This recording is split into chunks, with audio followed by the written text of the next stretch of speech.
Let me set the tone for you. It's a snowy Christmas morning in the 80s.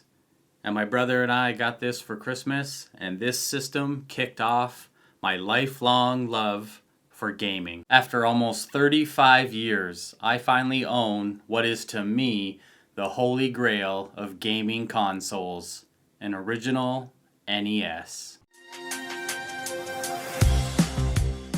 This Nintendo is in perfect working condition. I have a stack of games that I've been collecting. Some of them worked, some did not. I have to get some alcohol and clean the pins. So I've started with these games here. Mario and Duck Hunt. This did work in the Nintendo.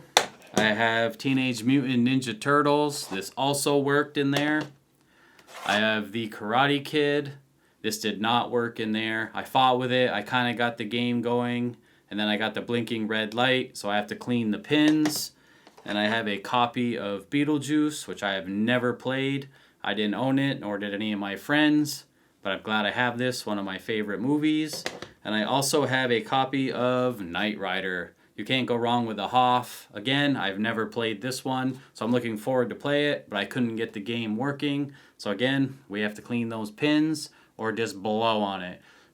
It still didn't work. Oh yeah, also, we can't forget about the controller that came with it. This is in mint condition, works great. And this Nintendo here is in immaculate condition. Other than some light surface scratches, this thing is flawless. I got real lucky when I came across this one. So for now, how I'm using this, I do not have an old school CRT TV, so I had to buy a AV2 HDMI converter. It was on Amazon. This costs like $10. It works, but the problem with it is you put in your connections here that come off the side of the Nintendo. So what it does is it stretches the image out to fit 1080p. So it kind of makes the game look a little goofy because it is stretched. Those pixels are just whacked out. Like I said, it does work, but I'm on the hunt for a proper TV so I can put the AV inputs in and get the actual pixels out of this together, how the game was intended to be played, not all blown up.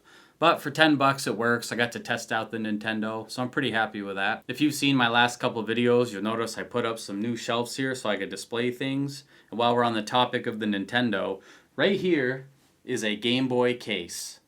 And inside that is the original Game Boy that I owned. Now we'll save that for another video. I looked around my house. I don't have batteries for it.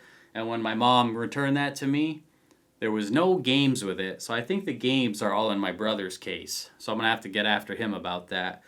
But there's also something else really cool in there. Not Nintendo related, but I think is really cool that I want to show you guys. So in another video, we'll crack that open, check if the Game Boy works, and show you the other item in there. And that's going to wrap it up. Just wanted to show that I finally own a Nintendo again. I've been on a hunt for this for a long time and finally found one worth buying that wasn't all beat up.